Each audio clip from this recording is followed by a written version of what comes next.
National Crafts Council established in 1985 with a few craft lovers wanted to develop, help craft and craftsperson in Bangladesh, and we are just carrying on the legacy. And now we are trying to we do encourage our craftsperson, giving them award every year, both lifetime award and also the young craftsperson award. We also try to arrange exhibitions, workshops, etc. So when we have got the opportunity or the invitation from the local international, we are so excited to be with it. And Crafts Council is doing that. So today there are 3 presentations. I must introduce myself first. I am Saifur Rahman. I am a career journalist, but I am with the Crafts Council for a long time, and now for the 3rd time I am the General Secretary of this association. And we have our immediate past president, Mr. CHANDRA SHEKHAR SHAHA. He's an artist, he's a researcher, he's a designer, and also a craft lover. He has his book called Behind the Product, and also motive of the Sandesh. And he will present us and give us an overview of the crafts of Bangladesh. This is a journey towards crafts, and then this Saifur. Now, in the beginning, it is a clay craft. All the crafts are made out of clay, and then it is a burned the local band. It is from India. It is a state called Odisha. They have a roof. All the roof is a terracotta made by terracotta tiles, we call in local language in Tali. And then the joining of the roof, they use this kind of creature, and they fill all the bad things the creature will be eat. It is like this one. So all the home you have see this kind of things, and then Japan and China also they have this kind of meat. This is a terracotta plate. It is from Bangladesh, from Bagura. This is terracotta doll. It is from Mymensingh village fair, but it is very long, 12 inches height, very old. And then the lower portion, it is made by wheel. And from the west, it is made only press with the finger, and there is mother and child terracotta doll, very old. This one is in North Bengal, Dinajpur, Rangpur and Bagura. The people in the wedding ceremony, they gifted this kind of plate must be, because it is a potato special plate. And then on the clay, black clay plate, this is all the scratchy mark, and then it's very easy to, you can crash the potato, and with there's one kind of bamboo roots, they make like handle, like hammer handle, and then they smash it and then circulate it movement. They can make this potato, especially with the plate. This is from Mexico. But interesting thing is that I just collected from crafts fair in America. The 3 stand, it is a face of fox like this.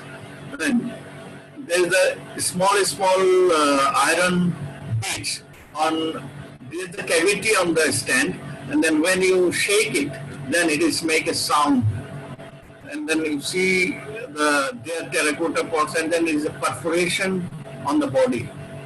This is purely Bangladeshi terracotta children toys, and then they make it very, the technical things is that how they, before the burning, how they make a ring, and then ring cannot get out of the stand of the wheel. This is from Thailand. This is also terracotta pot, but they use another cane basket on top and then they hang it. It is the difference between our terracotta pots and Thai terracotta pots. This is from Sumatra, Indonesia. Their terracotta pot, they like,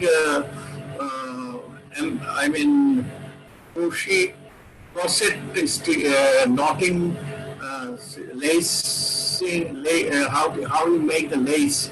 That system, they make a lace cover with the cane slit and surrounding the terracotta pot. And the very interesting thing is that the larger one, it is a 20 inches, and then the smallest one is a 6 inches.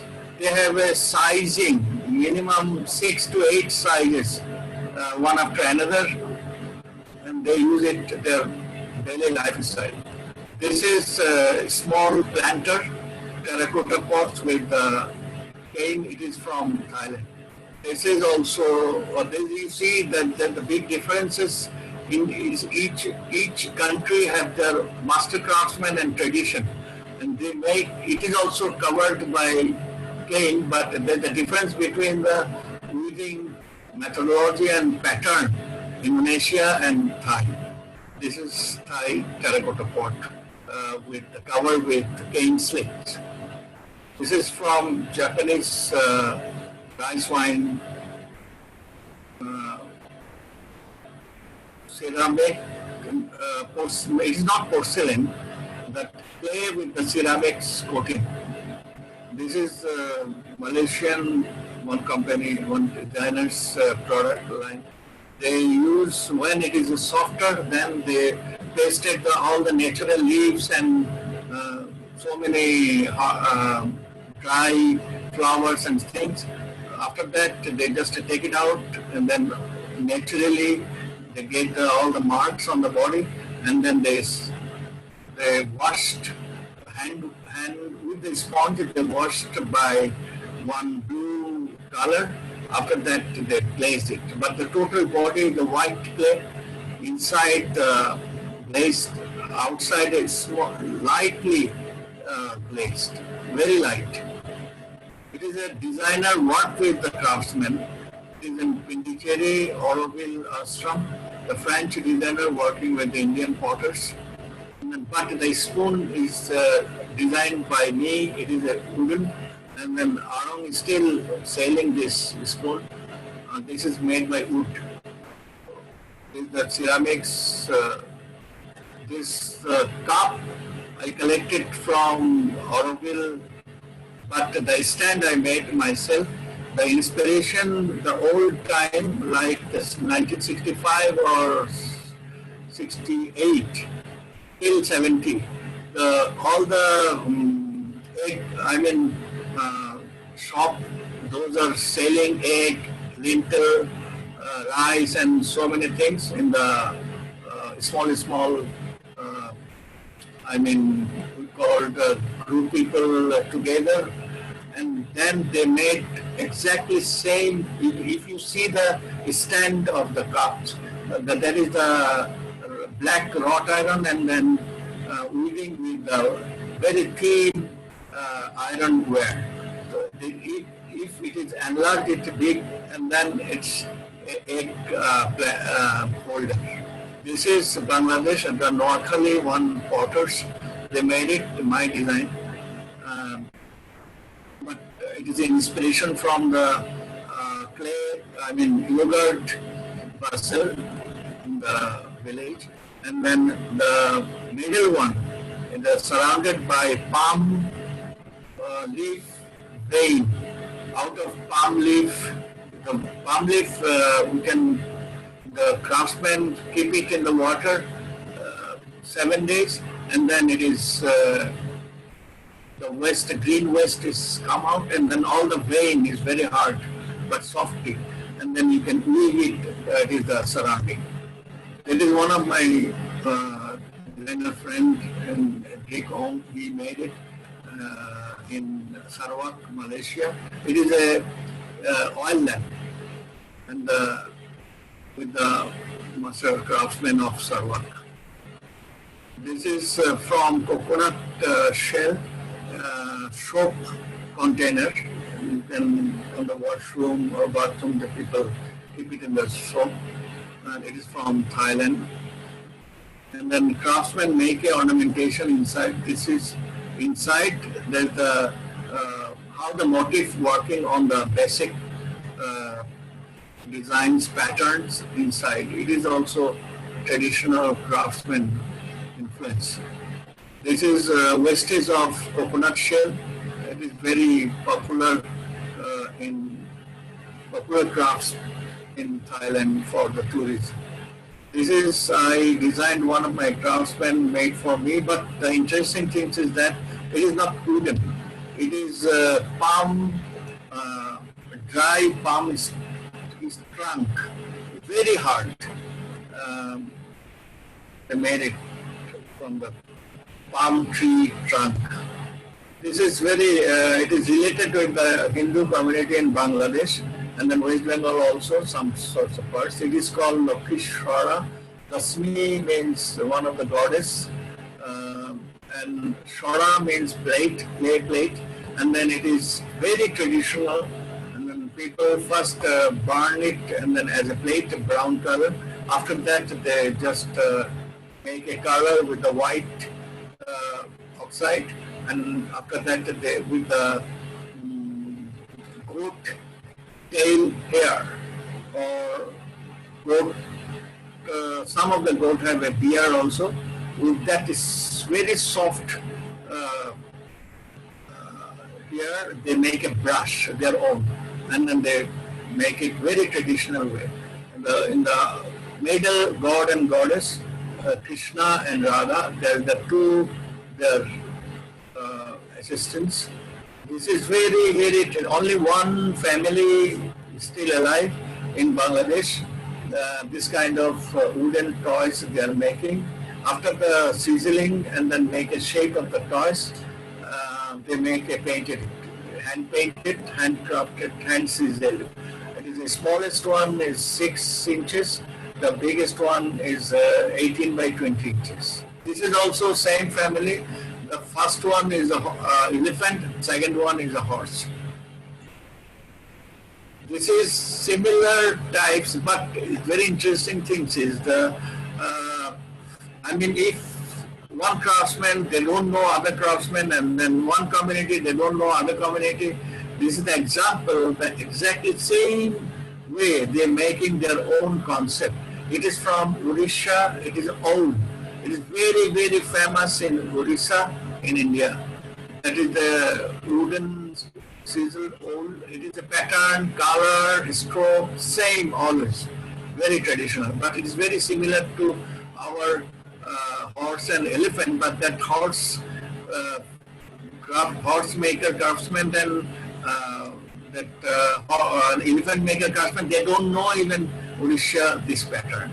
That is the one significant things around the world. So many things is very similar, though they're not know each other. They don't know each other's tradition, but it is I think human artistic senses and then I mean creativity of individuals. This is everybody knows about this one. It is very Russian hand painted toys, and then about sometimes it is a 6 pieces, sometimes it is a 10 pieces. One you can open one and then get another one inside. So the smallest one, then biggest one, all made together in one doll. It is also hand painted. This is hand painted. I collected from the Canada. It is a totem pole. Everyone knows about this one. This is very interesting engineering methodology they apply. When the children pulls it, and then the wheel is rotated, and then according to the rotation, you can see one small red square pieces. It is also rotated, and then it is a drum beater stick. It is also ups and down. Then the sound comes. It's very interesting device in the toys, very traditional. The clay, the drums, when the sound is come, that is the plate of clay pots and covered by the goat, very thin goat skin. This is very traditional spoon.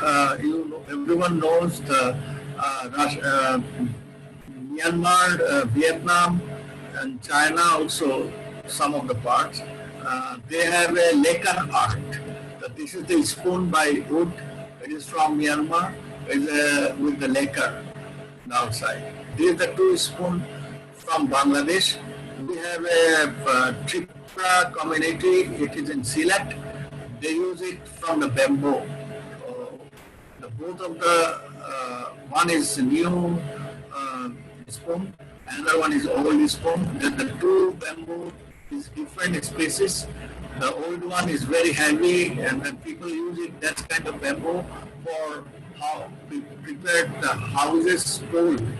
And then other one is normally they make a wall, bamboo wall. So there's a difference between the heaviness and the lightness because of the material and the bamboo characters. They're using in their daily lifestyle. This is both of the spoon. It is very interesting, both of the spoon from bamboo. There is no cutting point, no joinery, no pin, no tie-up, nothing. That handle is the branch of bamboo, and then the body was the 60 degree sections of bamboo. Out of these two from Myanmar. The traditional people, they use it. This is one of the simplest spoon in all over the world, I can say. It is my experience, maybe I'm right or I'm wrong. This is a Muru community in Bangladesh, and very simple. Only that stick they use for everything, every preparation, every cooking, everything. Only one stick. And the handle, they just keep it, hang it on the bamboo wall of the house, and then the stick, right point of the stick, they use it for the moving and the preparation for the cooking.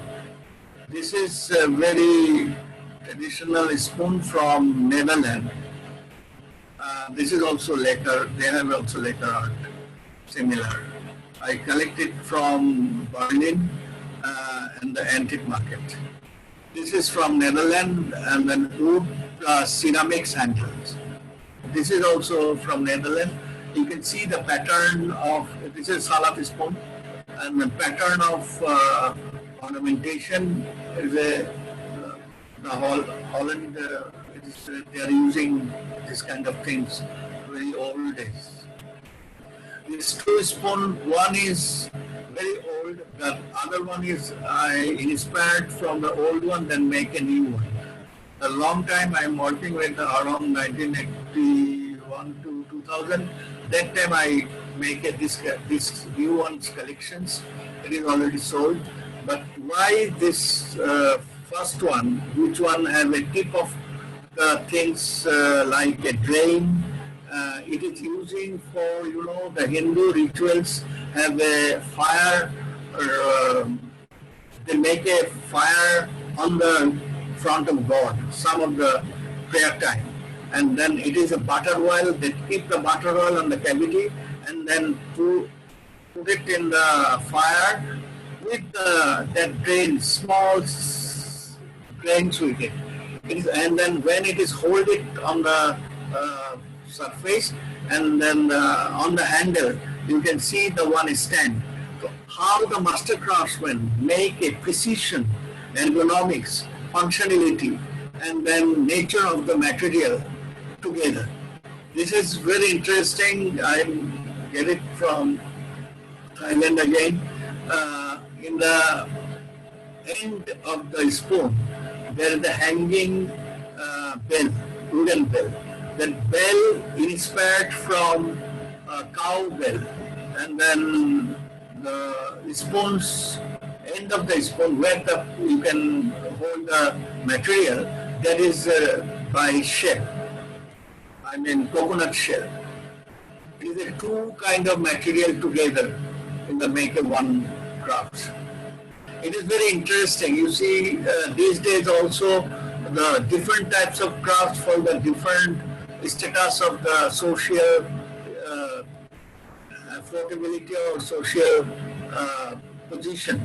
This is for royal family or those of the lord or very wealthy persons. Salat spoon, but the handle made by bronze, and then holder, it is made by deer horn. That deer have a very heavy, not very branches and so many. This is I collected from Nepal. This is, everyone knows about this spoon, salat spoon. It is very popular tourism items in Africa. And that it is a red wood, they made out of red wood. It is color is natural, and then it is a crocodile. They use it, you know, all the craftsmen always surrounding, inspired by the surrounding. And then you can identify what is the motif and pattern they are using. It is very traditional, or it is naturally available, or they have seen a lot of things like this. One kind of symbolism also they adopted. Identification mark of the location, and then craftsmen, and then geographical conditions also. This is one of the Japanese designers. He is working on Thailand. I collected from it comes from the very natural structure, and Bangladesh also in Noakhali, those of the coastal area. We have a very coconut garden, all of the coastal areas, and then they use this kind of spoon, but very simple structure. One half circle coconut shell with the one bamboo stick. But this is a one designer's work. And then you see the things is that the water have a flow. The water have an influence of the fish. That he made all the body like wave, and the tail is the fish. And then on the spoons where it is holding the water, and then there the wood comes, and then there's the one you can see because it's a dark, and the one half circle like a bow, and then it's locked. There's no nail, no glues, nothing. Only the technical pressure is attached to material together. This is very simple. I just talked about this before, and this is the very simpler. I got it in from Bangladesh. We have a different size, and people use it in the villages. And this is the spoon, very simple. This is from Bhutan, one piece of wood, and then you see the total body is very finely finished, but inside the spoon holder, the head of the spoon, it is scratchy. It is, I got it from Malaysia. It is from the horn. The direction, surface direction of the spoon, and then holder is the depth, other direction. The twist in between the on the two things, handle and head, in between there is a twist. That's why the direction of axis is different. It is very simple wooden spoon. I got it from Delhi Crafts Fair. It's from bamboo. This is from Africa. The lower part is one kind of animal's bone, and they just make it little ornamentation. Simple wood. This is, you see, I have shown another 3 types of spoon which is made out of horn. It is a buffalo horn, and then in the head there is the very primitive drawings or like sculptures motif is a head, but this head looks like African mask. But I get it. This is made in Malaysia. This is Thai because you see the handle of the spoon. It is a Thai motif, very prominent Thai motifs. This is the smallest spoon for using for the salt. You can take the salt. This spoon, the size is 2 inches, not 2 inches, 1.5 inches. And then it is from Africa. I got it from Germany, document exhibition. That time also one African groups comes and then they make a small stalls surrounding the, exhibition ground. From there, I just get it. This is palm wood spoon, very small, from Thailand. This is I made myself from influence by that Japanese designers coconut shell with the handle from that, and then it is also inspired from modern shape of Scandinavian country. They have a melamine soup. You can take the soup, and then there is a just a spoon like this, but it is a melamine. This is a wooden spoon, and then head. Bengali people, they are very much fond of fish. That's why it's one of the mastercraft and made for, according to my design. It is available in our own showrooms. It is 2 different things is made together. It is from Vietnam, and there is a mother of pearl from the out of shell, big shell, and then the handle is the black handle is buffalo horn. There is our indigenous people, Chittagong Hill Tract. It is the Muru community, but one of the craftsmen, some of the craftsmen community working in the NGOs there, they made it from Dhaka sailing people. That is the inspired from Thai spoon. This is a Russian hand-painted soup, or having a soup spoon. This is designer's spoon. The handle is by wood, and then on the handle they wrap it with a cane slit, and then this is also soup. You can take it soup spoon. Ceramics, one bowl, small bowl, ceramics. This is very interesting. This spoon, you see the coconut shell with the wood, coconut shell with the bamboo. There's a lot of spoon you have seen. The different places, the different artisans, creative impulse weaving. And then sometimes the traditional factors also. This is from, it is the side of Darjeeling. That they made it coconut shell with bamboo, with grass straw in the handle. This is, you have seen before, this is the long one from Africa. This is very, very traditional spoon, and then it is very interesting things. The hill tract people, the community is very much, not very much, city or any complexity of metropolis or industrial things. They think always which is naturally got, and then what is the functionality he determined. The perception of the functionality and then perception of the material they make together. It is a dry pumpkin shell. They have one kind of pumpkin. China also have this kind of pumpkin. Peru also this kind of pumpkin. And then Africa also this kind of pumpkin. This kind of pumpkin in Africa, they are making as a, on the music as an instrument.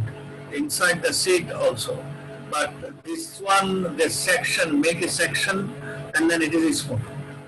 It is from Moro community, they are using in Chittagong Hill Tract.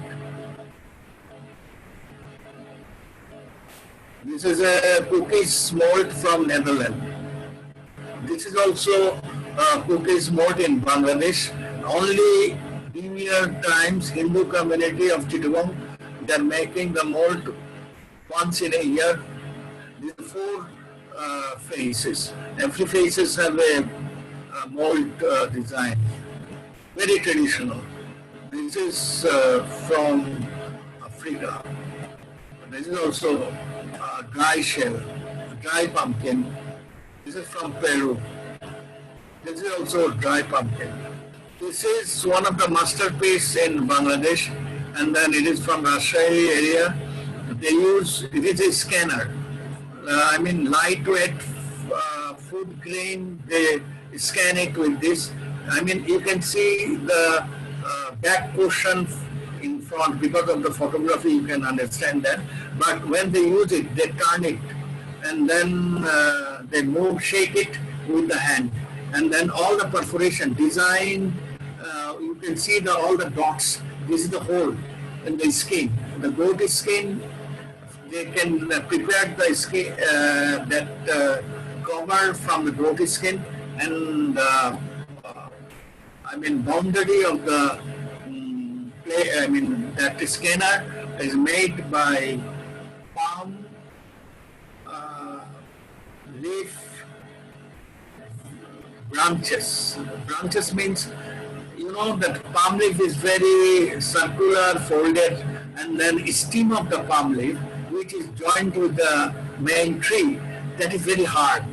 And from that portion, they section it and then make a band ring, and then that skin is covered with that, then the scanner is carried out. And then all the perforation, they have a nail with the hole, and then they hammer it, and the pattern not always same. When the one skin there cut it down, then in their mind they change another design. So when you go to the village hut, you can get the same person selling this kind of scanner, a lot of design together. This is from Sarawak, and even community, they are made in this fruit bowl, and then the edge of the wing, it is opened by cane slit. This, I mean, you know which bird is influenced by this. Hornbill, this bird is. This is from walnut wood from Kashmir in India. This is very interesting betel nut and green leaf holder. All the Sylhet, we have one place is called Sylhet. The tea garden, all the tea garden is there. And then the community of Manipuri, they are using this kind of wooden things for the holding the betel nut and green leaf. This is a mango wood from as a small container in Thailand. This is the smallest one. It is a main basic comb from you can use for the hearing evenness or. This is Rangamati. We have one tribal community that is called Chakma, and then this is I instruct the artisans, and he make it the biggest one. Basically, it is a 4 inches, 5 inches maximum. Sometimes it is 3 inches also, but I made it. It is 18 inches. It is very traditional hand fan in Bangladesh. Still, it is working on. very few communities they are using this kind of fan, hand fan. Then the tree material required, all are natural, the bamboo, cane and palm leaf. The three material together is made out of this kind of fan. There's the container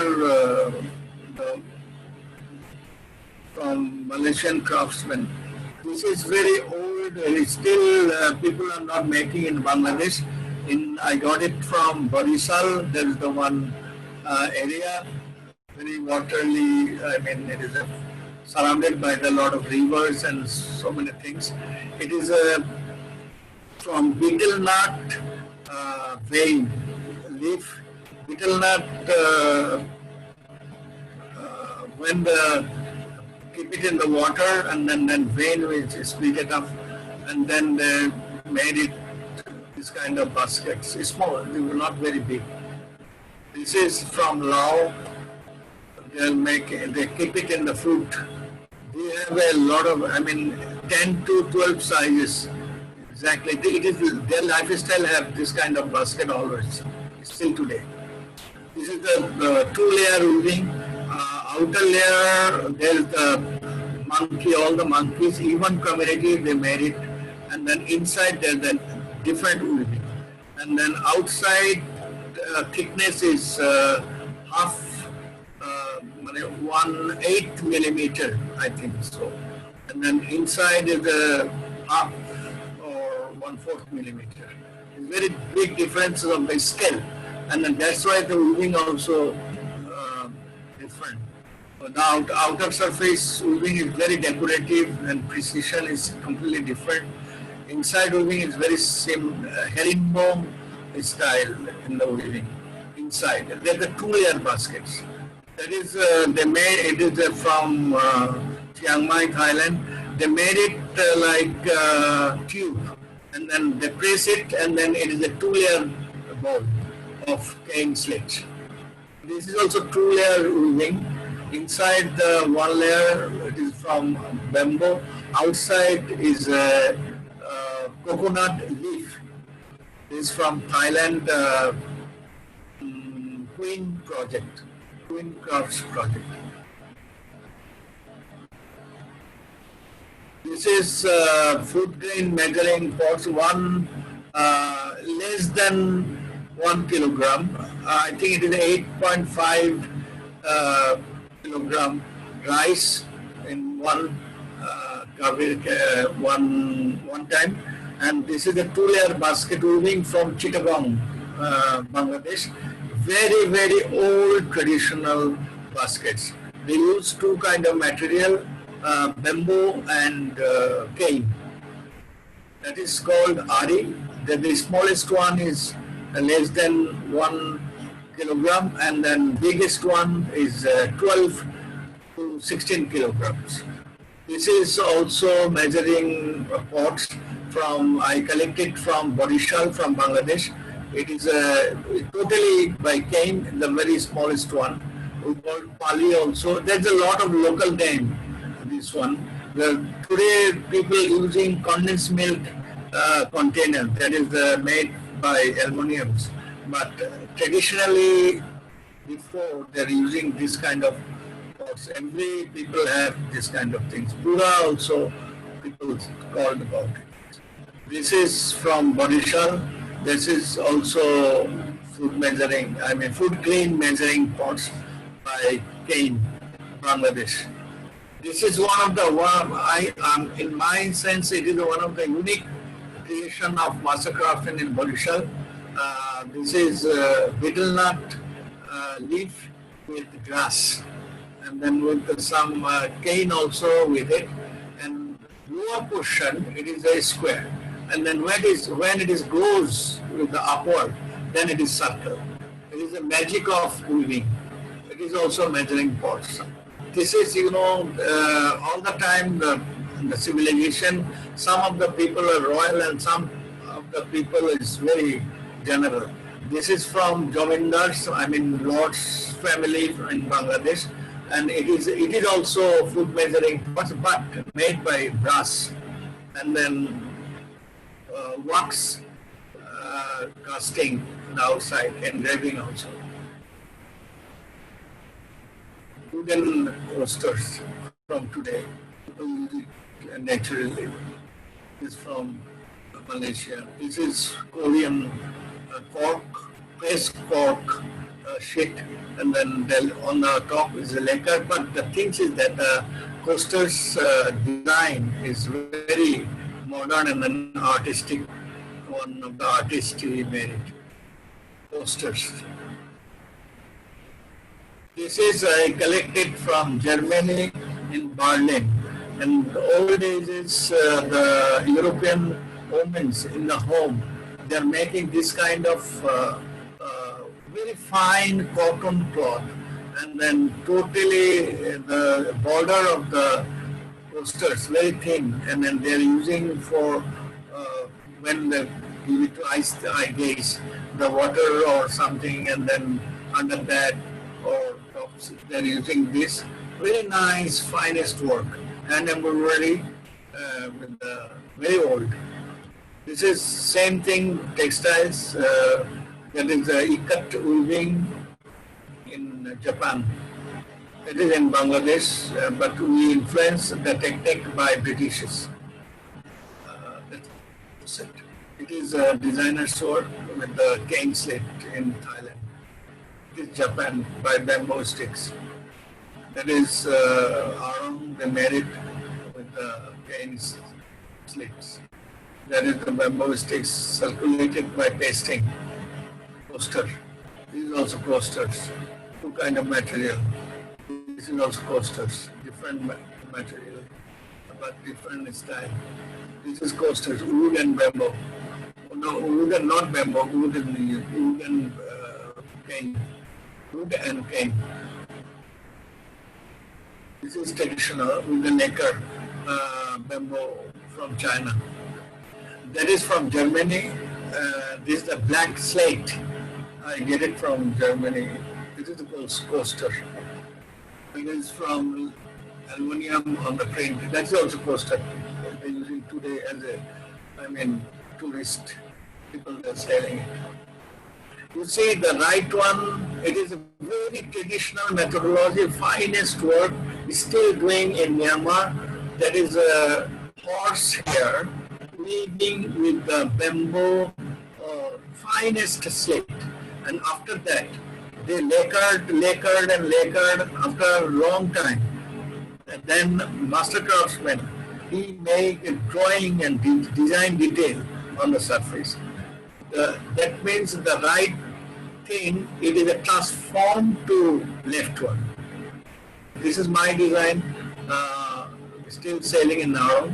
Outside is the rough chisel work, and then inside is the very plain, smooth surface, Totem Pole. That is the two types of wood joined together. One is fine, and the other one is thick. And it's together. It's my design. That is also my design. It's very simple complexity. Everybody knows about this. That is the walnut gold from Punjab. I collected from Canada. It is a scissor wood. That is my design, thick with pine. This is the very biggest coconut shell, very big. And I get it from Malaysia, one of the craftsmen stores. You know the mask, it is very traditional mask in Indonesia. Collected from Bali. This is from Bhutan. You see the characters everywhere. This is one of the Japanese friend. I get it from, he's a master craftsman working in America. I get it from Crafts Fair in America. That is his work, but he's Japanese. And then this white clay ceramics mask. This is Bali. This is from Africa. You see the characteristic. This is very few Bangladeshi people remember this craftsman's.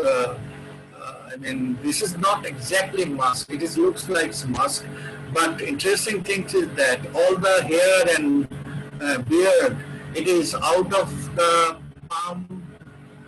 When the palm fruit, it is ripe, Then we have a tradition that we just smash it and then make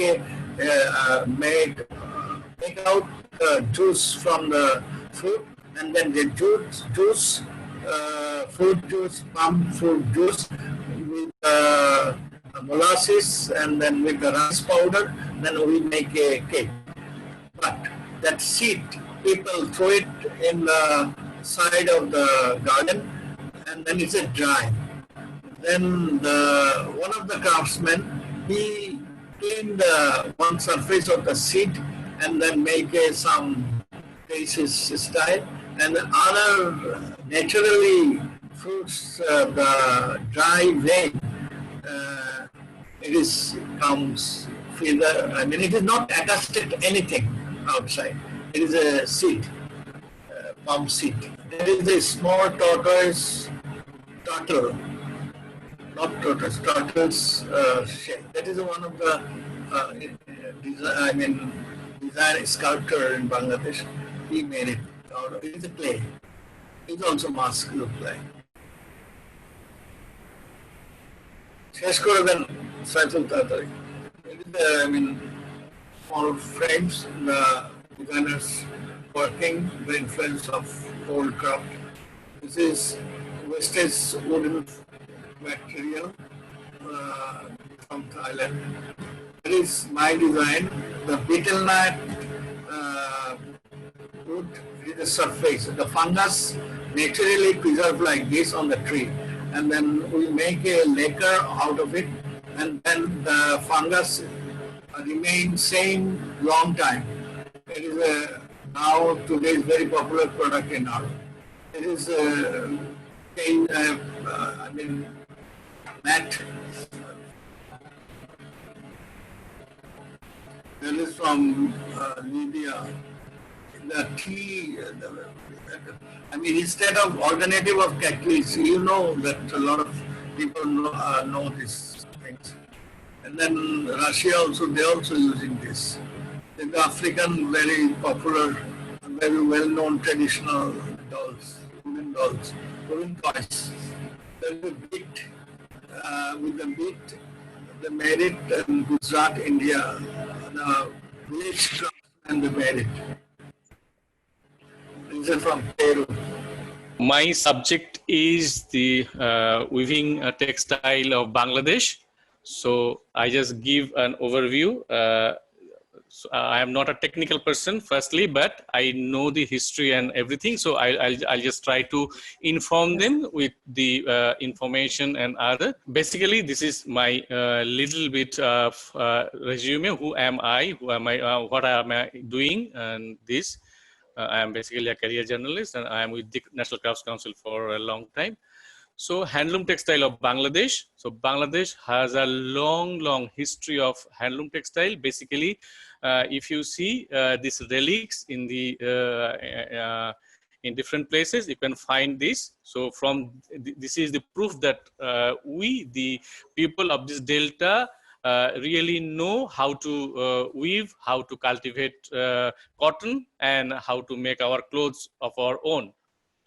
So there is a debate between the cotton, muslin, and linen. The mummy was wrapped in linen, many says, but there are also different says that mummy was also wrapped with the muslin. Muslin was weaved in Bangladesh for a long time. Actually, if you see the history of Aryans had the community, and for 4,000 years or 5,000 years back, they have the community who were the weavers who produce cotton, then they spin the yarn and thread, and then they weave fabric to use the community.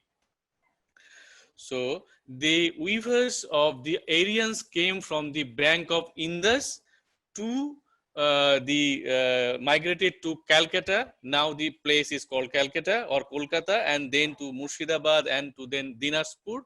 So the migration is still going on. So what is Bangladesh? Bangladesh is a part of the bigger Indian subcontinent. In British India, I showed before, this is the British India, and here is the Bangladesh. And now they, in 1947, when British went, they divided into three parts, but two parts were Pakistan and Bangladesh was the West Pakistan and East Pakistan, and the bigger part or the biggest part was India. But later on, actually the transformation is this. This is before 47, this is after partition or after 47, and this is after 71.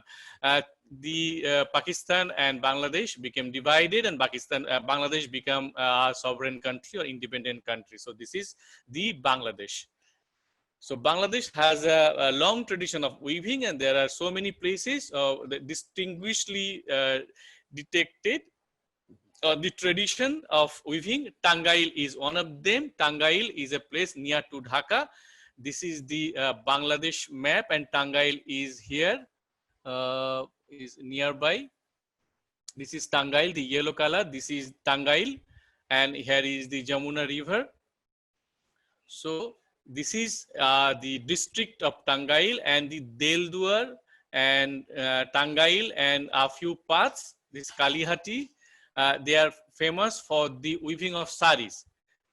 These weavers came from, the history says, they came from Murshidabad to Dinajpur to Rajshahi, then Kishorganj to Old Dhaka, to another part of Dhaka called Dhamrai, and then they settled down to the part of this Tangail. So they are migrated, and later on they also migrated to India, the West Bengal, the Nadia is, and also other places of India. So migration is going on. And interestingly, the most of the weavers were related to the belong to the Hindu religion, but later on, and then now the situation is quite different, and 60% has become the Muslim weavers, and the Hindu weavers become reduced to 40%. There are 30 villages who still weave saris. Once they were used pit looms, the traditional loom, but now they are using the Chitranjan as a different semi-automated loom, and they are also using the jacquard style of weaving. Tangail, Bangladeshi women are wearing saris for a time, for a long time, or it is their main dress. And this is the unstitched dress they only wrap around their body. So 47% of the saris are being weaved in Tangail. And they also export of $250,000 US every week. And there are around 400,000 weavers still in Tangail, both Hindus and Muslims. So this is the way of their weaving. And these are the Tangail saris. Very interesting of this sari is a sari, as it is become old, it will become brighter and softer and very comfortable. And then the adjacent to Tangail, there is two districts called Pabna and Sirajganj. Once it was one district is Pabna, but later it has been divided into two. And two districts are famous for weaving. Pabna is now, this is Pabna. Pabna is now famous for the lungi and gamcha. This is a lighter hand towel. They weave this. There is also sari, but there is not so quality sari. They are being weaved this time. And Sirajganj is another place, another district, and there are Shahjatpur. Shahjatpur is very famous for the saris. The same way Tangail are weaving, the same process, same looms they are also using, and also the same technique. And there are Chouhali, Belkuchi, Ullapara, and other areas, Taras, other areas are also weaving saris, good quality saris. These are the saris. There is no difference between the Tangail sari and this sari. And there was a myth that for a long before, there was a heavy earthquake which divided two places, and one river emerged that is called Yamuna or Jamuna, and two places divided by the rivers. One part is Pabna, another part is Tangail.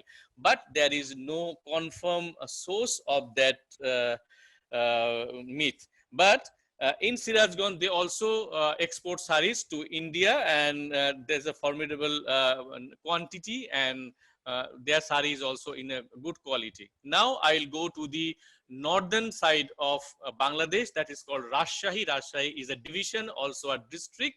So Rajshahi silk is very popular. Once it was called Bengal silk or Ganges silk, because two parts of Ganges, one part is in Bangladesh now and another part is in West Bengal, India, called Murshidabad. This area was famous for silk, that's why it was called Ganges silk. We have seen that the many places rather than Rajshahi, we have seen many places where also is cultivated. Chapai Nawabganj is one place under the Rajshahi district, and another place is Natur, another place is Pabna, another place is Rajbari. It is also another side of river Padma. There are also silk are cultivated there, but the traditionally silk is in Rajshahi. They are still working there, but the heritage of weaving silk is not like which was before. So this is the material and this thread of silk. Now the quantity of yarn, silk yarn in Rajshahi is not so much, so that we are depending on the Chinese silk, Chinese yarn. So we have basically famous for the mulberry silk. We have also the Andy silk, or which is also called Khadi silk. Khadi silk is two type. One is silk by silk, another is cotton by silk. Now the Benarasi is another very prominent weaving style in Bangladesh. It is the same jacket machine they use the Chitranjan loom, but these weavers came from India during the British rule, that is in 1930. And after that, they came again in 1950, 1960s, and they were in different places. But later on, during the 1971, during the War of Independence, they were flocked to the Mirpur section 11, and now they live there. They are all from, I am showing our Indian map, and the colored portion is a state called UP or Uttar Pradesh, and Benaras is a district of Uttar Pradesh. This area is become very famous for Benarasi or brocade. British merchant and traveler, he mentioned it in 1583 to 91. He traveled Mesopotamia to India and also Bengal, and he has written about the Benarasi. At that time, the weavers of Benaras were weaving cotton Benarasi, but later on they used to use silk yarn to weave Benarasi sari. This is the loom of Benarasi. This is the loom is situated in Mirpur, Dhaka, but this one is Ishwadi, the near to Pabna, another place, and the Benarasi weaving has propagated from one place to another. Now 3 or 4 different places the weavers are making or weaving Benarasi sari. One is Ishwadi, another is Rangpur, the northern district. This is the Benarasi sari. Benarasi sari has a different different type of there is a tradition in Bengali or Bengali marriage ceremony. The bride always wear a red Benarasi. It was a tradition, and still there is a tradition of that bride will wear a Benarasi. You must know these two ladies, the very famous ladies, Indian, they were the Indian actress, the Deepika Padukone and the Anushka Singh. They were wearing Benarasi sari, designed by the famous Indian designers. Now I'll talk about the Jamdani. Jamdani is a very old tradition. It is the latest version of the muslin. It is also called figured muslin, and muslin and Jamdani is weaved in 3 different places: Rupganj, and the Siddirganj and Sonargaon, the three different places. Another weaving tradition of Bangladesh is Manipuri. Manipur is a community. They are the plainland community, but they have when India and Bangladesh was the same country, they were in the part of India. Later, they were migrated to this part, and they are still in Maulavi Bazar. The main or the maximum number of Manipuris are in Maulavi Bazar. There are two communities. One is Muslim, one is Hindus. Hindus are also divided into two communities according to their religious faith.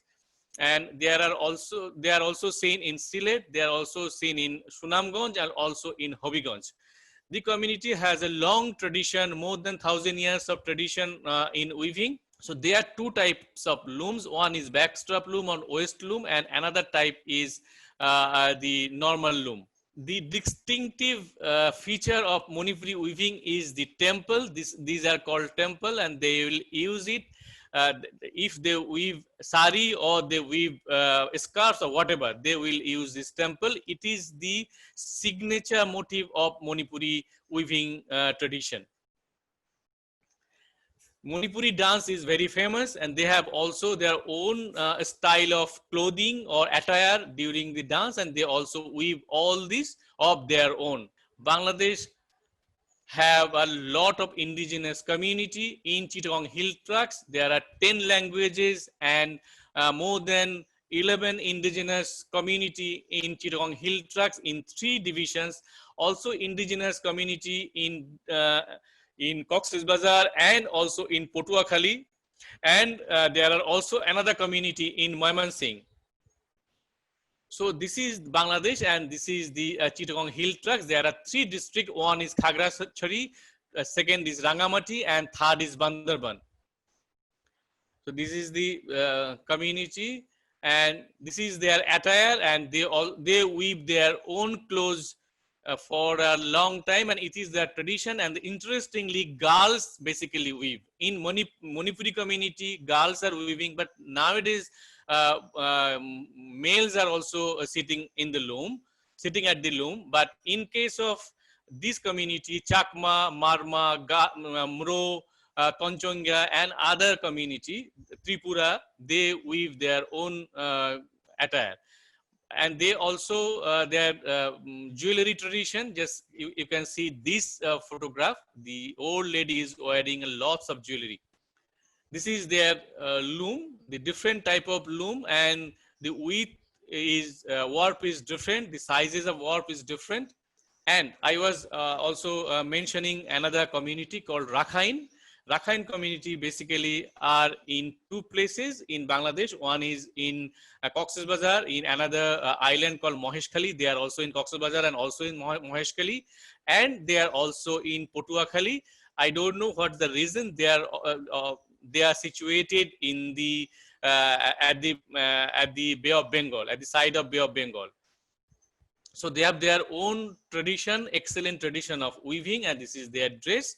We have also other type of weaving tradition. One is Satranji. Satranji is a long tradition. Some says that Mughals patronized Satranji, but in Rangpur there were the people of Rangpur weaving Satranji for a long time. And it is told that the tradition is 4,000 years old, but in the 18th century, one collector of Rangpur named Mr. Nishbet, he helped to develop designs and also in marketing, and he gave them a place where the 5 kilometers from Rangpur, the area after that, the area has been named after that person, Mr. Nishbet. Now it is called Nishbetganj. So the place is famous for weaving Satranji. But now this is the excellent tradition, excellent initiative of making Satranji into upholstery. One company is doing that. They are collecting yarns from leftover yarns from their factory, from their garment factory or knit factory, and then they are sending this yarn to Rangpur, and they are making Satranjis little lighter, and then they are using that fabric or Satranji fabric into the upholstery of the furnitures. Carpet also weaved in Bangladesh. The tradition of weaving carpet in different Asian countries, but in Bangladesh, Bangladesh has also the tradition of Satranji. So at the same time, there is a tradition of weaving carpet. These areas are especially famous for carpet weaving: Chandpur, Dhaka, Rangpur, and also Thakurgaon. And the difference is the loom. The loom is vertical in case of carpet, and it is a pile weaving. You are seeing the photographs of the carpets. And Satranji is a flat loom. It is put on the surface, but it is a vertical loom. Apart from that, we have also tradition of weaving home textile, that is called that is bed sheet or the bed linen or another thing, that is another part of Bangladesh. It is also near to Pabna or Ishodi, that is called Kustia. There is a tradition of weaving sort of home linen.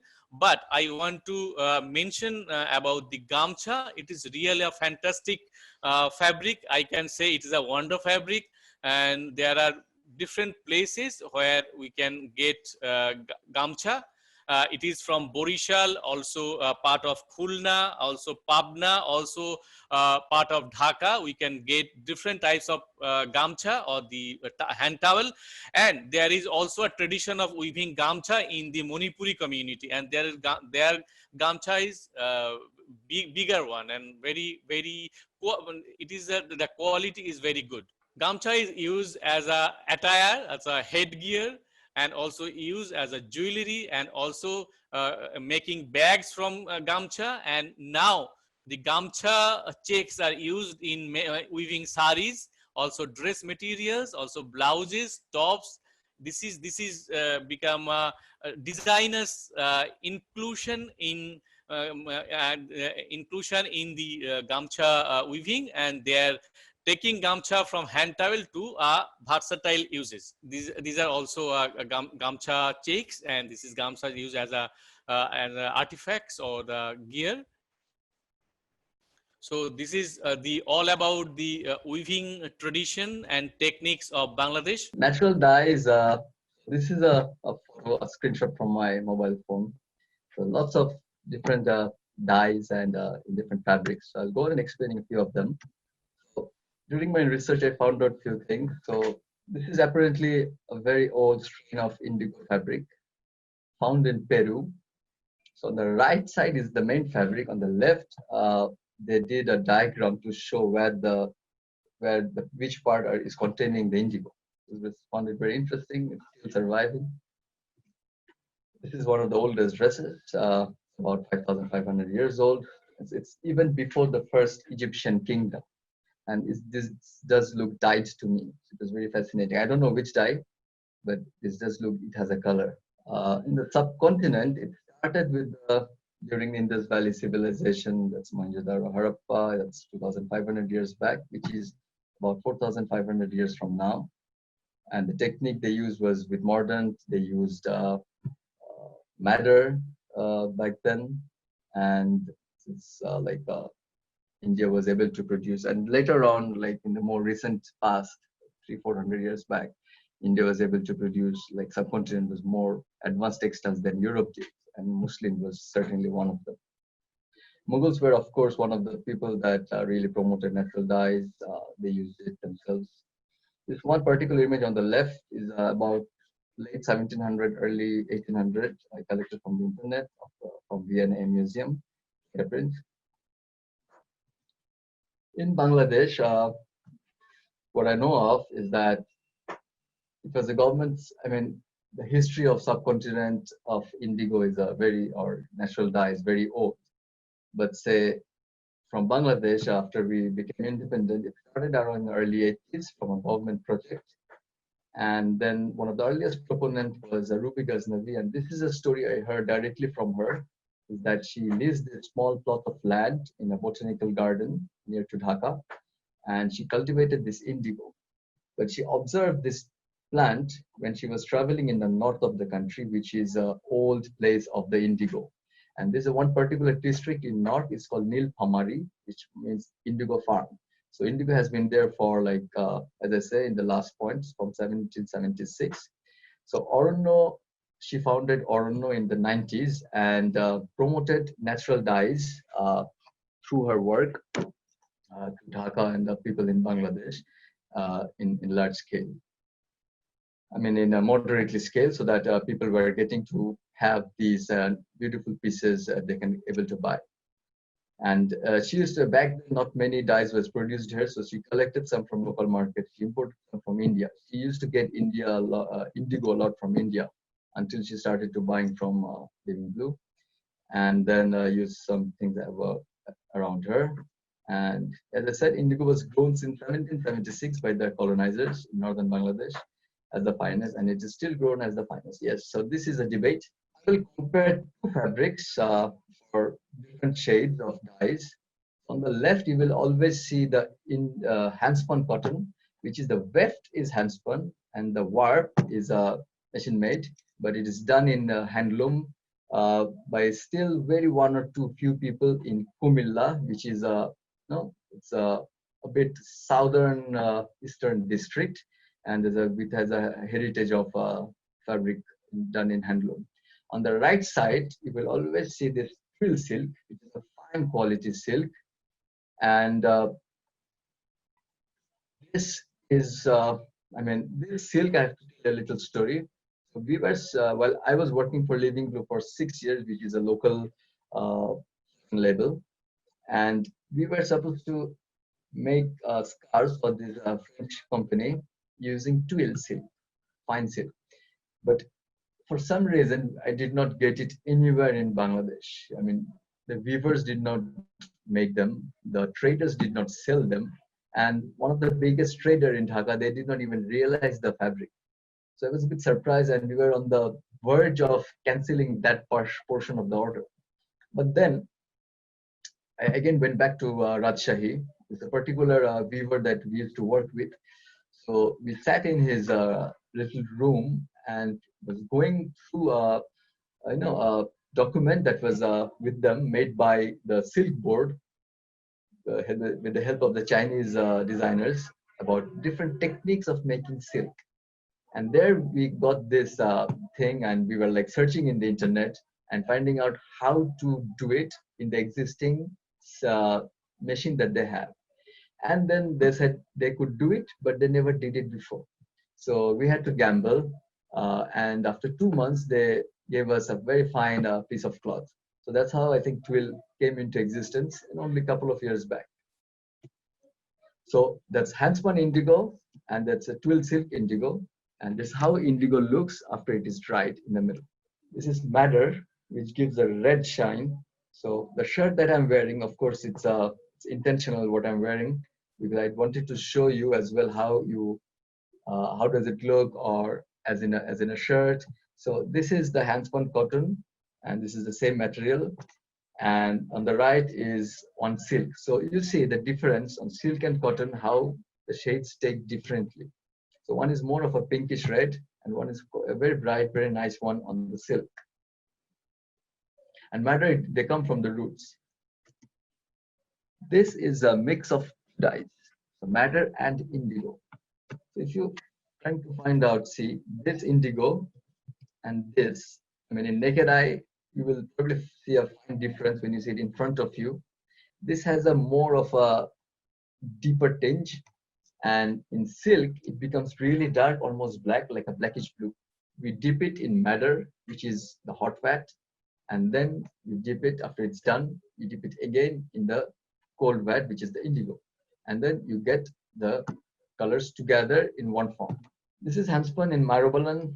Myrobalan is a seed, and you crush it.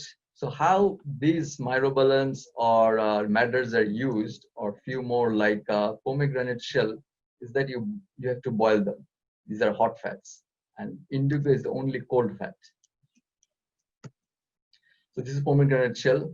So these all things that we did while my time in Living Blue, we used to research them a lot, and We used to do these shades, and then we fixed on few of these colors that we would always do. I mean, it's possible that you could do work with 300 natural dyes. So this is pomegranate shell plus myrobalan. So this and this combination of these two gives you this. And this is a golden sheen on the silk, and more of a, more of a like a lighter one in the cotton. So cotton takes things a bit lighter, and silk gives a better shine.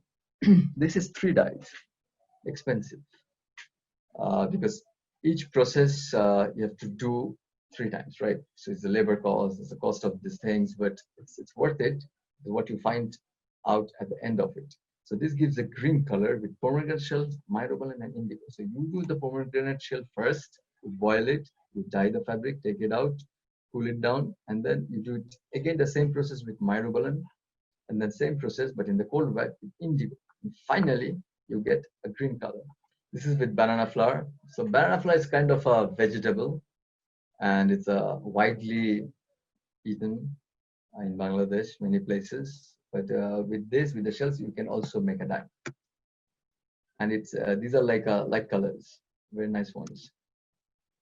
Betel nut, widely used as a chewing material. People chew it with betel leaf, but I think I find it more hygienic to use it as a dye, perhaps.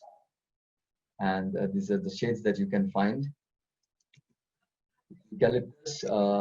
These days you find this plant a lot in Bangladesh too, with the leaves and the bark. You can make use of them as a hot vat. The onion skin. This is interesting. With eucalyptus leaf too, but more with onion skin, is that the sources. Sometimes, I mean, we get different kinds of onions. There's a local onions, there are imported onions. So you never know what you're getting from the market. I mean, what mix is that? So sometimes, I mean, many of the times, it's very hard to maintain uniformity of the shades. So something this is will happen, and you have to always keep it in mind. You will do your best, but you have to know that things can go a bit 10-20% here and there. So while I was working on this presentation a few days back, I saw this friend of mine from the US. She posted this on her Instagram. She dyed this with tea, and this is a tea she got from me, and it's a Bangladeshi tea. And the interesting is the tea is grown in North Bengal, not in the traditional Sylhet area, but in the in the upper north. And she did it with that. So this is another way of how amateurs can really have a great result. I mean, she's not a regular dyer, so but you see the result. It looks very uniform, very fine. This is like natural dyes in sarees. So the reason I put it on is these particular images is because you see 2-3 colors dyes in one piece. So sari is a traditional fabric cloth, which is about we say 12 hands, which is I think 7 meters I think in length, and so it's very long. But when you work on a long fabric, it also gets difficult. It's always easy to work on short fabrics to dye, 4 meters ideally. It's good to handle. But something like this gets difficult. So you work in pieces, in portions. Sometimes what you do in the same fabric, it's uninterrupted, unstitched. So you may have to work very meticulously to differentiate the shades from one another and bring out the design that a designer was, how a designer looks at. But the maker's job is to make it happen, right? So it's very difficult from the artisans, from the dyers and the makers' part to sometimes imagine the designer's desire or the vision for it. So you need to have different techniques, and this all comes with experience. So one in the middle, it's hard to see, but say what we did, we couldn't get 2 shades together done. I mean, it was getting impossible technically. So we had to tear it down through the middle and separately do the dye job, and then we stitch together in the border where we did the tearing. So when we were putting them together, so through the middle we did a stitch so that it covers it up. These are little techniques that designers, makers use. So just to give you this idea that sometimes it may look that it's getting impossible, but you have to always find a way out. Great heritage of ours. What we did here was trying out natural dyes, of course, and the yarn you get in Naranganj near to Dhaka where the jamdani is done. And we got the yarns to Rangpur, northern Bangladesh. We dyed it there. So it's not easy always to dye, these fine yarns because they get tied together. So you need to really work on the yarn before. You need to scour it very well. So it's a lot of hard work when you do yarn dyeing. And then we returned it back to the weavers, and then that's what the result is. So everything, all the dyes you see, all the colors used are natural here. And and I think we should do more of it in Bangladesh than chemical ones, because jamdani is in itself a high-end fabric. First of all, I'm not a professional dyer, but I've worked quite a few years with great dyers, masters who have been working for 10, 15 years in Living Blue. And whatever I've learned from them. And with other dyers that I've met in many other places of the world. So it's always said that no two dips are the same. So you dip today, not largely, these are more of a myth, but largely also sometimes true. So it's also true with two different vats, 2 days of the vats. So these are all very different and can give you different results. So be mindful of the fact that with natural dyes, you're never going to get the same result every day. It's not possible. So except indigo, as I said, all are hot fats and requires a mordant, that's alum or iron. Indigo does not require any mordant. It's a cold vat. Dye results can be different depending on season, species, origin, and your preparation. So when we do it in Bangladesh, I think indigo is harder to do in colder countries than it's in tropical countries. It's hands down. Because I know dyers in France or Germany, they find even in northern parts of the US, they find it very difficult to keep dyes warm, because you need to keep indigo warm. The vat needs to be warm. It cannot be cold. Even in our winter, which is nothing compared to what I know of that in Germany, but our January month in Rangpur, which is northern part, not too far from the Himalayas, gets really, really cold, and it gets really foggy. That's what happens then, is that you don't get a lot of sun, you don't get a lot of air, and the vat stays very stiff, very cold. So the result is not always good. So you may use during those times to warm your vat up. So what some masters do, I know they practice it in India, in Gujarat, they dug a hole, they put the vat in, and they use cow dungs around it to keep it warmer, to heat it up. And so this is something that you use in India. Some other places, it's recommended you can wrap it up with maybe a woolen fabric. Cover it up with woolen fabric at night, so it stays a bit warmer than it can. So these are the techniques. Or sometimes people use a hot, heating pads. They put it on the sides of the steel frame and to keep it warmer. So these are very important as a dyer to practice and to know. Indigo and the species and origin. Say Bangladesh indigo gives you, not because we are from Bangladesh or we work with our own indigo, but I've worked with other dyers. I've worked with people who sells indigo dyed fabrics all over the world. People who have been using dyed fabrics for a long time. They would come and say that our indigo has been one of the finest, but it's not to say that other indigos are not great or different. So the results will always be sometimes different. Indigo especially, and all dyes may bleed, keep it in mind. But this is something that commercial buyers and customers, they don't sometimes want to understand because they don't know about it. And they think that something they've bought with money should not bleed, but dyes do bleed. But there are ways to avoid it, and that is by washing off with water. Use a lot of water, because and I mean dye stays on it. So if you use a lot of water, it would go off. And please do that. And that technique is very important. Indigo never gets inside the thread. It creates a coating on the yarn. If you did not know it, it's interesting. Think of why denims fade. Why does it become like whitish after a long use? Because indigo is not inside the thread; it is over the thread. It's a coating. So with continuous use and wear and tear and wash, it will go off, but it takes a long time, and that's why denims or indigos are different, king of the dyes, and it's beautiful.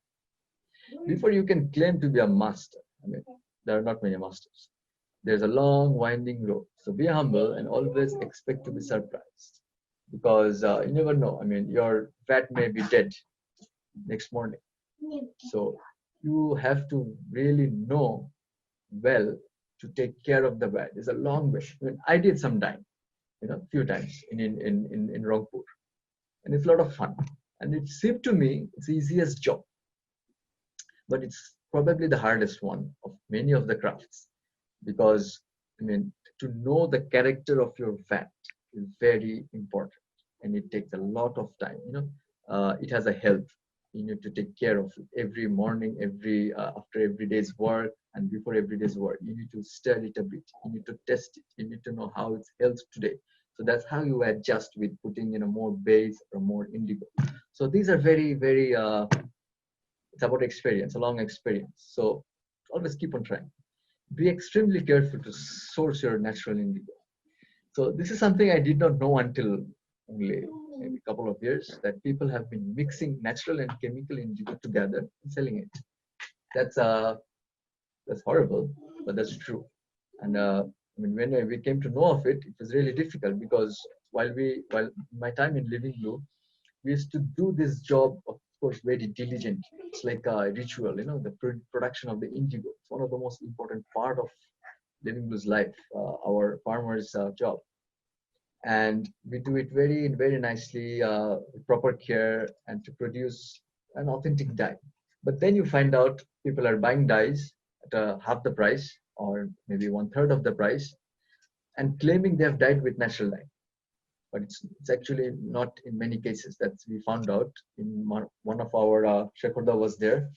We went to this place in Kolkata. It was a Sutra. It was indigo. It was an event on indigo, and that's where we came to know. And there was a lot of discussion about it there. So please be mindful from who you are buying your indigo. I mean, buying at a cheaper rate may be compromising. So please be mindful of it. Do your research. Go for the good one. Living Blue of Bangladesh is one. So that's what we use. I can recommend that, but there are other people. So find it out. Specialized courses of dyeing for finding a master may not be easy. There are not many masters, and not many masters are calling them masters, and like us putting photos on Instagram. So it's hard to find them out. So I know there are people in Japan who does it. In Africa, there are few masters. In Caribbean, there may be few masters. In Bangladesh, our masters are not presenting. I'm presenting for my master, perhaps. So the ones in Living Blue. So these people really know their job, but they're doing their job all the time. So they are really, their mind is in the vat, not presenting. So you don't know them. So try to find out about them, and if you can travel to these countries, come in India and many other places, then you can work with them. Otherwise, you will find professional ones in Europe. There are quite a few in USA. They are very diligent, very passionate about their work. They will become a master someday, but they're great dyers. So they know a lot of stuff, and you can work with them. So it's a good way to up your quality. So as I said, it's a lot of fun. It's a white piece of fabric, becomes green, and in no time becomes indigo. It's like magic. So how does it become from a white fabric becomes green and indigo is through oxidization. So I will get more detail tomorrow about how indigo work and my time with working with natural dyed fabrics and how I sold them. So that's for tomorrow. But that's something for today. And if you have questions at the end, please do let me know. And I think Marcus will show a very little video that's not in detail of much, but to show the dyeing section of Living Blue and the beautiful part of it.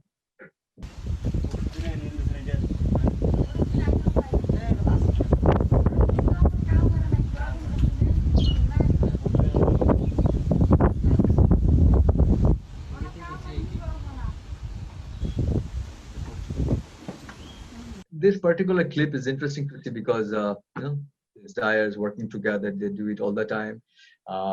You see, I mean, we don't eavesdrop, of course, but you see them sharing their stories about their lives. They come from the same village, around those places, and it's fun to see them working together always. But this particular location where this dyeing section is set up, that's why it is there, is because you need wind cutting across you to get the oxidization done for indigo. It's very important. So we'll show some videos tomorrow too about the oxidization thing, but say the wind always blows across this location.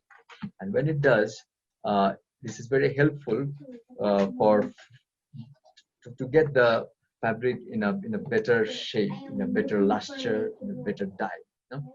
Because indigo really looks beautiful. So yeah, so great dyers, beautiful dyers working their way. I'll be talking about the embroidered textiles of Bangladesh today, a little bit of the historic background. Then we move to the embroidered textiles. The first one we'll talk about is Nokshikantha, and then Ari and Karchov embroidery, then a little bit on Zardozi, machine embroidery, and then needlework. We will talk a bit about one of the extinct embroideries from Bangladesh, and then we'll have the question answer session, or then I'll share some information for further research. Bangladesh is located in context of the South Asian region. We are totally surrounded by India, and in the south we have the Bay of Bengal. We share a little bit of border with Myanmar also. And here in the historic map, we see the location of the South Asia again. And at that time, we were undivided. So we see some references in the historic texts from the 3rd century BC that the flowering muslins from Bengal was found by a Greek historian at that time. His name was Megasthenes, and this reference is collected from Ruby Ghaznavi's book, which is titled Noksha and was first published in 1981. From the historic examples, we see one of the Nawabs of Dhaka here during the Mughal period. And as you can see that he's wearing very finely adorned clothing. And that was the kind of, trend at that time, the finest of zari work, gold thread work, chikankari or white work, kashida or needlework, and tambour needlework like embroidery, which are known as Karchov and Ari, were widely practiced in this region. And they were made by Muslim karigars mostly for the ruling class at the time. And they were also produced for export markets in the Middle East and Europe. We are here seeing a noble lady sitting. This painting was done by the Italian painter Francesco Rinaldi in 1789. Noble lady in Dhaka, she's reclined wearing beautiful fine textiles from this region. Probably muslin and brocades. So first we are moving to the first technique that is the most famous from Bengal is the Nokshikanta, the embroidered textiles. Though the earliest mention of Kantha is only about 500 years old in some Hindu texts, but the tradition probably goes far beyond that time. The Nokshikata, the etymology means that Nokshi means decorated or adorned, and Kantha means patched cloth. So it's basically embroidered cloth or embroidered quilt in Bengali.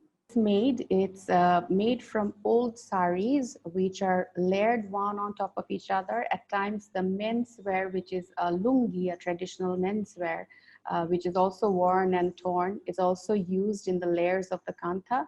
And then sari threads from old sari borders, which are better spun and are more colorful, are used to make the embroidery on top of the kanthas to create a Nokshiganta. Here we can see an image showing how the fabrics are layered. And of course, for a Nokshikata, you would need a white virgin, not necessarily new, fabric, which is layered. And as you can see, it's a domestic kind of interaction, social interaction. It's traditionally always practiced by women in the domestic environment.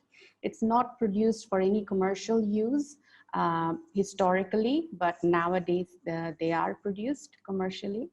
So it is done freehand and without drawing anything on top of it. So meaning of that is when somebody is making a Nokshikata, they might have some intentions of space divisions, how they're going to execute it, but initial stages, you know, they don't have any drawing as such on top of the fabric that they want to embroider.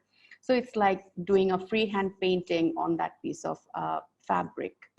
So it was always taught by mother to daughter tradition and in the context of social interaction and artistic self-expression. Designs and motifs used in Nokshikata varied a lot.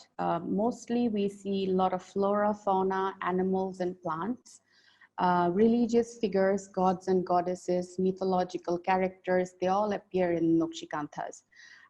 We also find a lot of day-to-day objects as the maker sees all around her. They also make a part of the Nokshikata being embroidered. So it's like storytelling through stitching.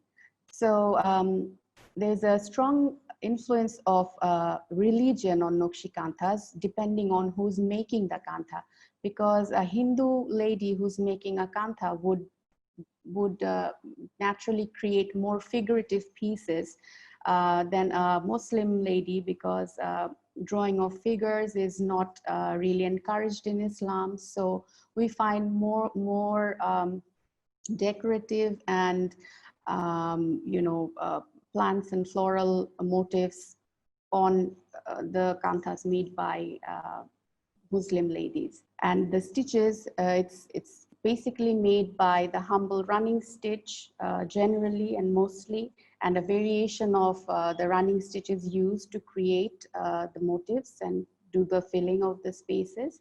But in the olden pieces, we find a lot of other stitches like chain stitches, darning, satin, running stitch, dots, and seed stitches, all being used. Here, this image is from one of the old kanthas from the Philadelphia Museum, and they have a very, very big collection of old kanthas from Bengal. And the resource is really nice. It's worth checking out.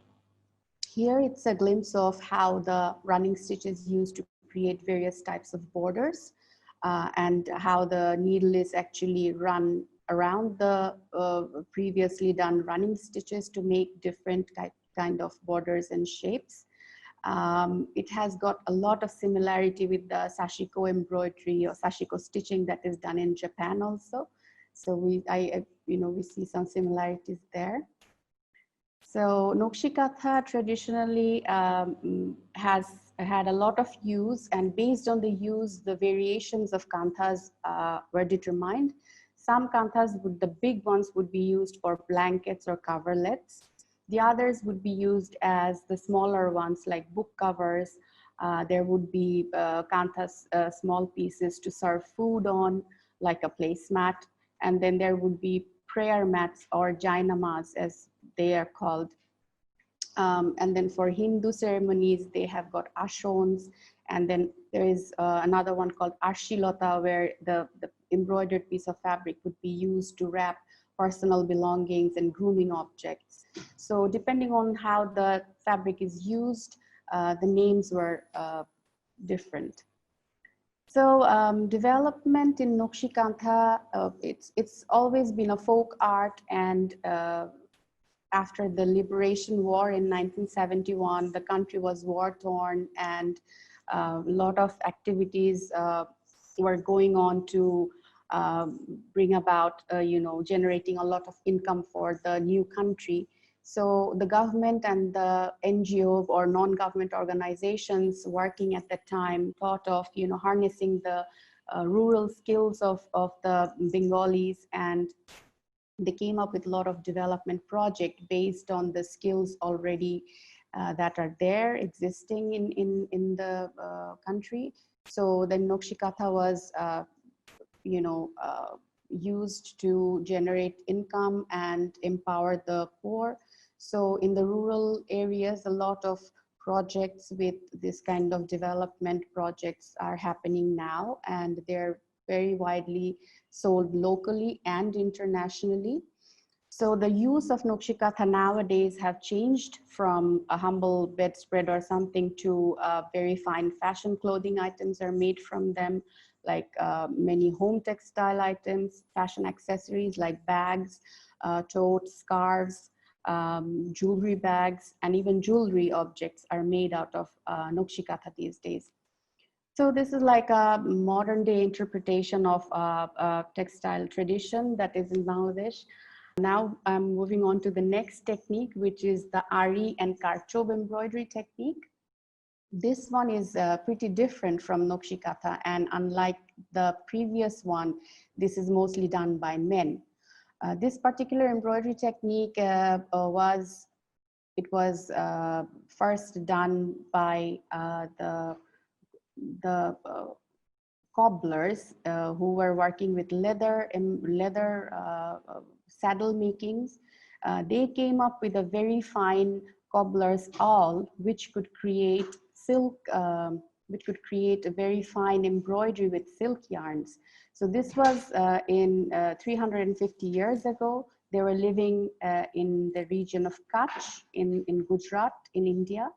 And this technique was very loved by the ruling class at that time. So this particular piece is from the collection of the Victoria and Albert Museum, and it shows a hunting scene and from this old jacket. So in the Mughal era, the technique actually spread all around the South Asian, India and the subcontinent. So that's how it came to Bangladesh also.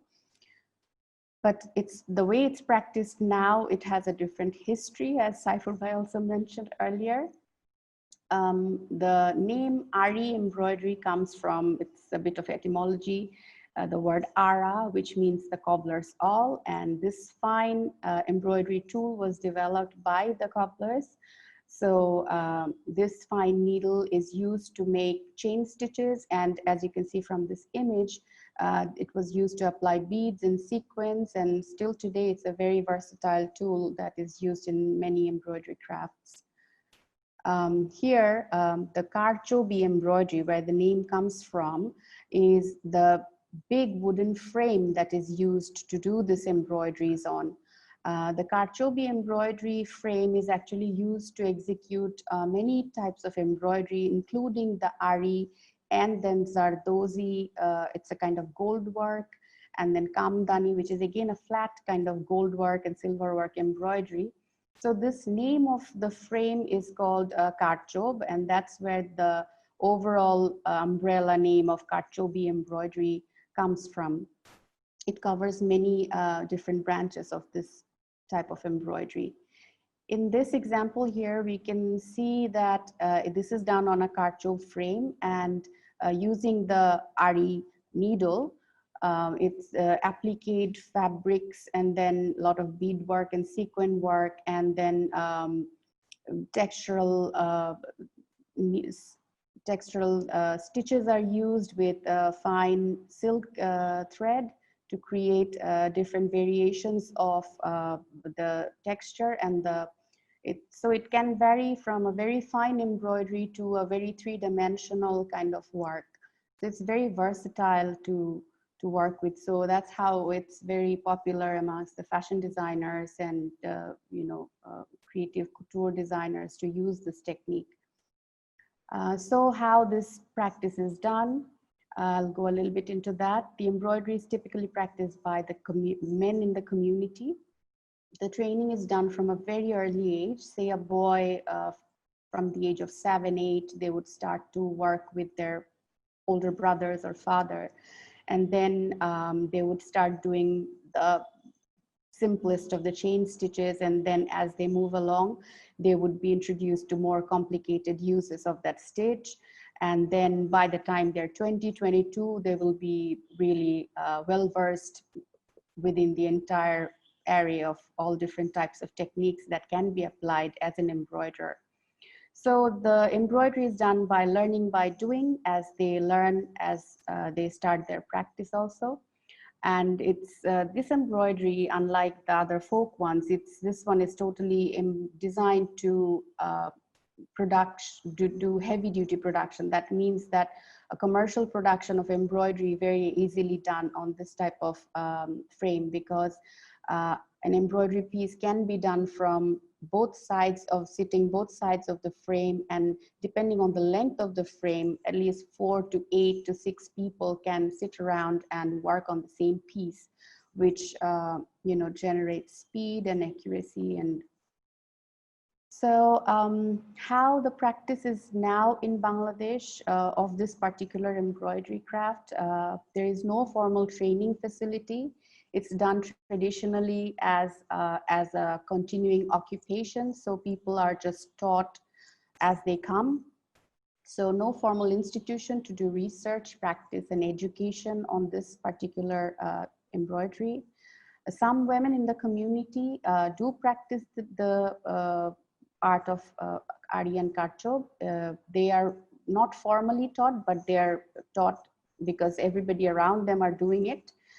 They're not encouraged to work commercially because of the socio-cultural aspects within the Bihari community. So they would do like on a hobby basis if they are allowed. So they're commercially, most of the work is done by men. Designs are done. Designs would be typically drawn on a piece of paper. Then they would be transferred on a piece of tracing paper. Then the design would be transferred on a fabric on which the final embroidery would be done. They use a kind of a paste to transfer the design, and it's the technical term is the prick and pounce method to do the transforming of the design on the actual fabric. The stitches used, the basic stitch is still the minute chain stitches as we see here. But the variation of the stitches are a lot. And on this particular piece of sample, we see that beads and sequins have been applied, a lot of variation in the stitching. And then at the center, this very pink French knots are applied using a traditional needle. So on this frame, a lot of techniques can be used, and a lot of material also can be applied to create a very, you know, whatever the imagination desires. So it's quite a versatile embroidery technique. So this particular embroidery is the current practice in Bangladesh. It's mostly used for the local fashion industry and home textiles. The embroiderers mostly work as freelance embroiderers. They also work as salaried employees, and many at times they would come and work at the design studios to work on a piece production basis. So that's how it's practiced in Bangladesh. Another branch from that Karchov embroidery is Zardozi. It's done on the same kind of a wooden frame. The etymology for Zardozi is Zar, meaning gold in Persian, and Dozi is to sew. So doing fine gold embroidery, very elaborate many at times on very tightly woven strong fabrics like silk, satin, velvet. That kind of fabrics would be typically used because, as you can see from this example, the sample we did last year for our fall winter collection, it's quite heavy in nature, and in the traditional olden days, actual gold and silver and pearls would be used to create this kind of pieces. So this technique uses the traditional small gold eye needle, and even the Ari hook is also used to apply some of the materials. This is again another sample from our last year's collection, and from the picture you can see that even though the work is done with the tiny needle, at the background there is this Ari needle sitting there to do various chain stitches. So this gold and silver bullions would be used to create that raised effect. It was generally fit for the royals and the nobles. Historically, this embroidery was quite expensive to produce because of the use of precious metal and semi-precious stones.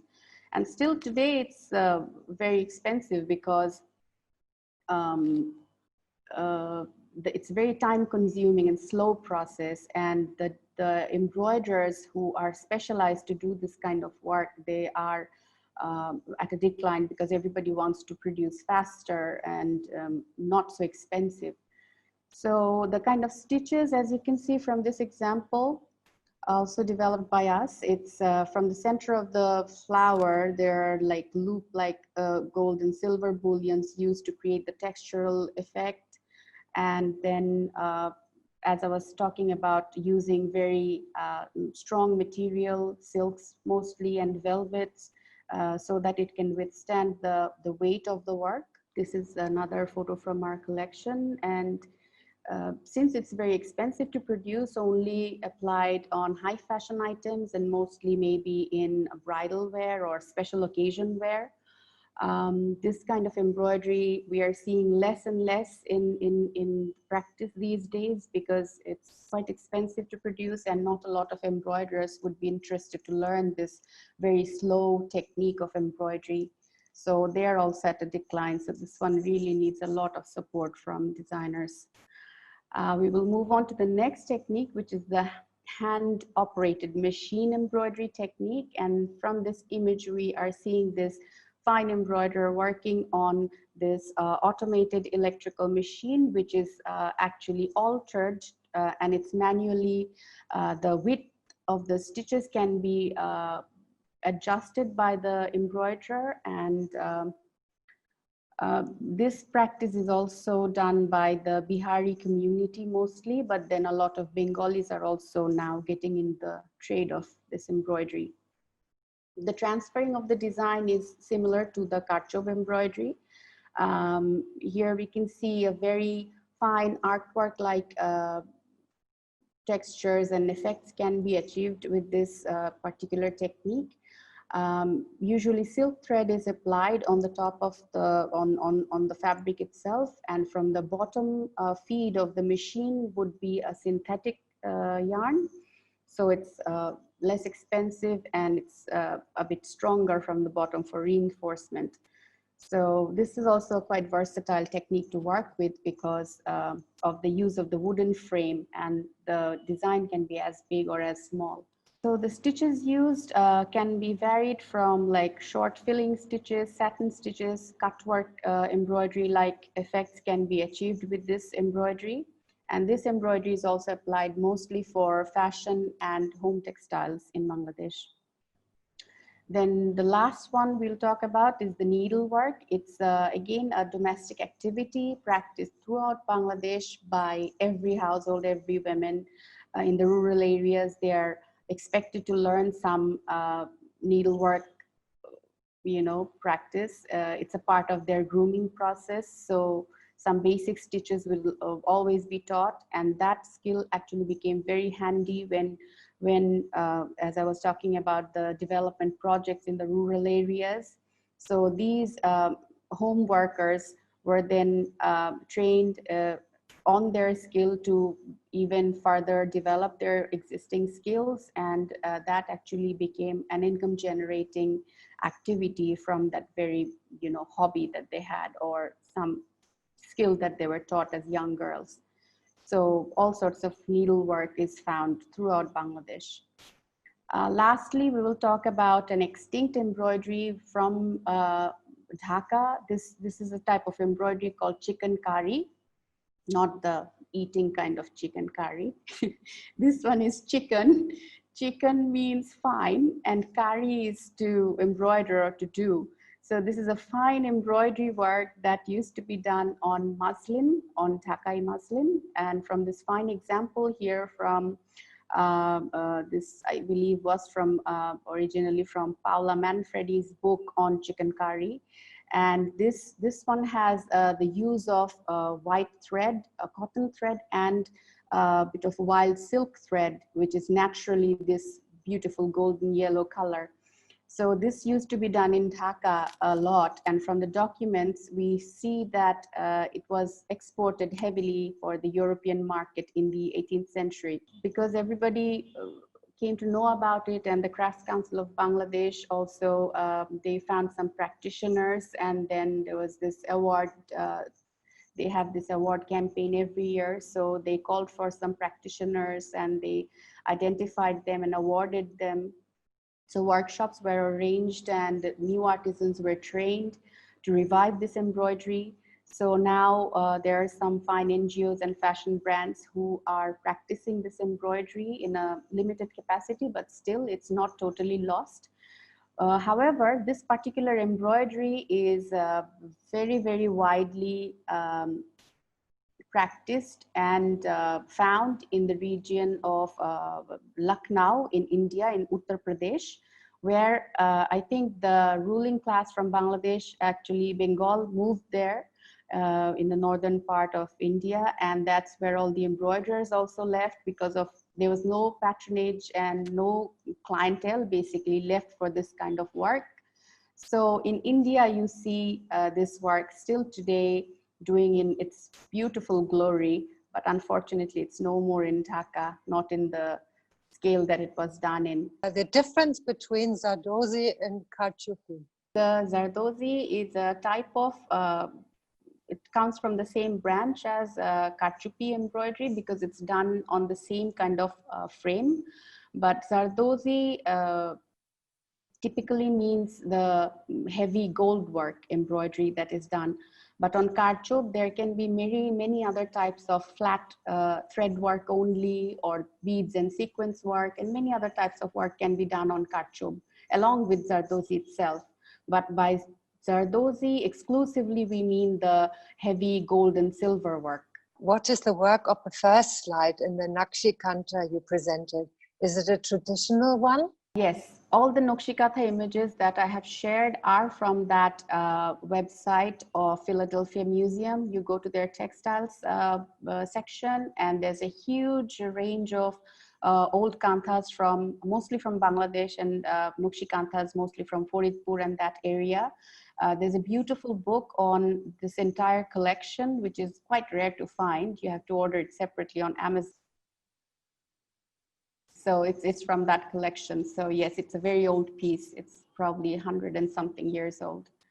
And some images I've used from the source of UNESCO, showing the process of Nokshikantha making. How does the Ari work?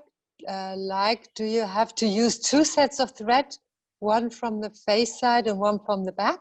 No, actually the same thread is used from the bottom of the fabric, and it's through the needle it's pulled up, and so it's a single thread that actually makes all the entire it fills up the entire space. So it's not two sets of threads are not used, only one set is used.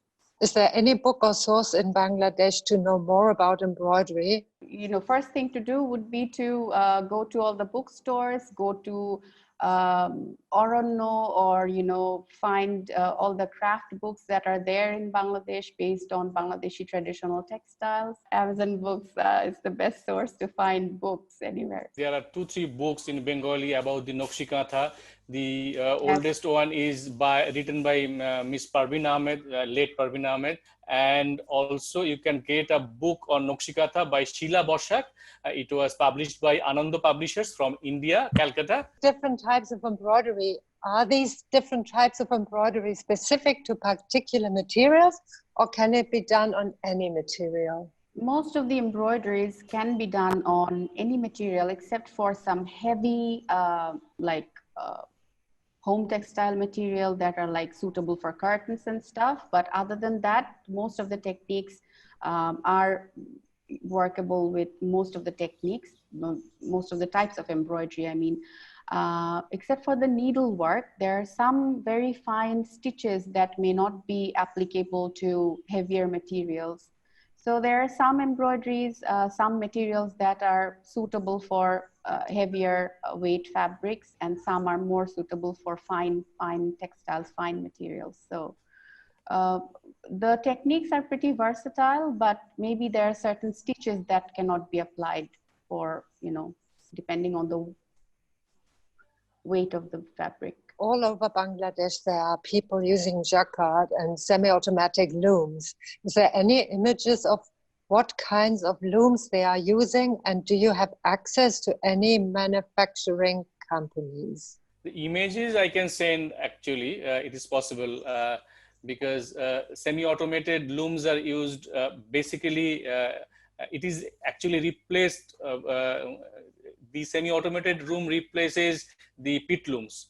So the Benarasi weavers are using semi-automated looms, that is the Chittaranjan, we called it Chittaranjan loom. They are also using in Tangail and also Pabna and Shirazganj. So it is possible to send pictures. Thank you, everyone.